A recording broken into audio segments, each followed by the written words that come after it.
Miguel Ángel Félix Gallardo, el Padrino. Era un susurro, una leyenda, un fantasma que rondaba tanto las glamurosas discotecas de Guadalajara como los rincones más oscuros del mundo criminal mexicano. Durante un tiempo, fue el rey indiscutible de la cocaína, el arquitecto de un vasto imperio criminal que se extendía desde las montañas de Colombia hasta las calles de Estados Unidos.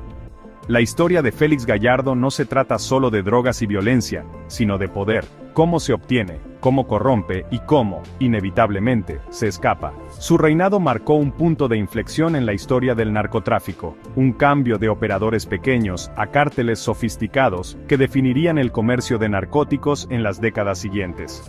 Entendió el negocio de la cocaína mejor que nadie, reconociendo que la colaboración, no la competencia, era la clave para maximizar las ganancias. Pero su imperio, construido sobre una base de corrupción y violencia, estaba destinado a derrumbarse. El viaje de Félix Gallardo comenzó lejos del mundo brillante de los capos de la droga y sus lujosas propiedades. Nacido en 1946 en el pequeño pueblo de Culiacán, Sinaloa, fue uno de 12 hijos criados en un rancho modesto. Su infancia estuvo marcada por las dificultades, pero también le inculcó una ambición feroz y un agudo instinto de supervivencia. Consiguió un trabajo con la Policía Judicial Federal de México, una posición aparentemente respetable que resultaría ser su puerta de entrada al mundo criminal. Trabajar como policía le proporcionó a Félix Gallardo una educación única. Aprendió los entresijos de la aplicación de la ley, explotó sus debilidades y forjó valiosas conexiones dentro del sistema. Vio de primera mano el atractivo del dinero rápido y el poder seductor que venía con operar fuera de la ley. No pasó mucho tiempo antes de que abandonara su placa y se sumergiera de lleno en el tráfico de drogas, utilizando su conocimiento y conexiones para ascender en las filas de la red de tráfico de Sinaloa. El narcotráfico mexicano en la década de 1970 era un panorama fragmentado, con varios grupos independientes compitiendo por el control del creciente mercado de la cocaína. Félix Gallardo, con su mente aguda y ambición despiadada, vio la oportunidad de consolidar el poder. Entendió que las alianzas, incluso si eran temporales y construidas sobre bases inestables, eran esenciales para expandir su influencia.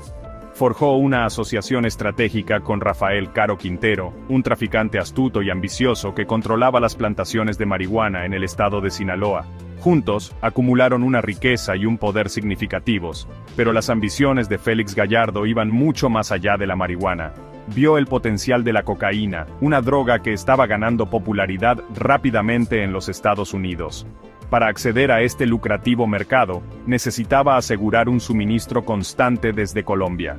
El ascenso meteórico de Félix Gallardo no habría sido posible sin la complicidad de funcionarios corruptos en todos los niveles del gobierno mexicano.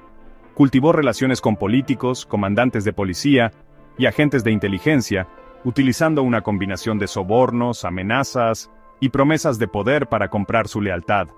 La corrupción era la grasa que mantenía su operación funcionando sin problemas, permitiéndole mover cargamentos masivos de cocaína a través de las fronteras con impunidad.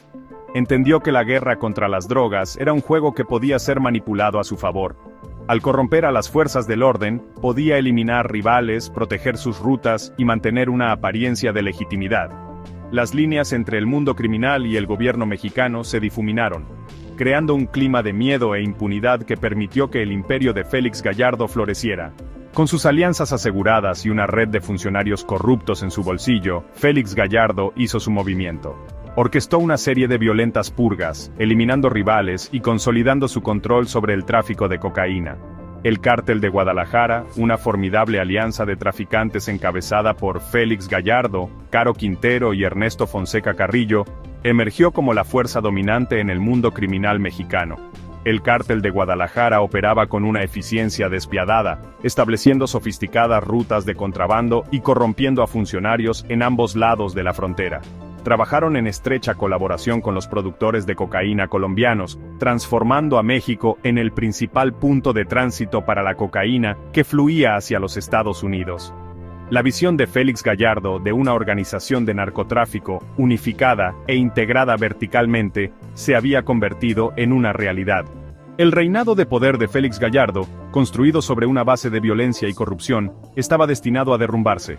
El secuestro y asesinato del agente de la DEA Kiki Camarena en 1985 resultó ser un error de cálculo fatal, encendiendo una tormenta de indignación que finalmente conduciría a su caída.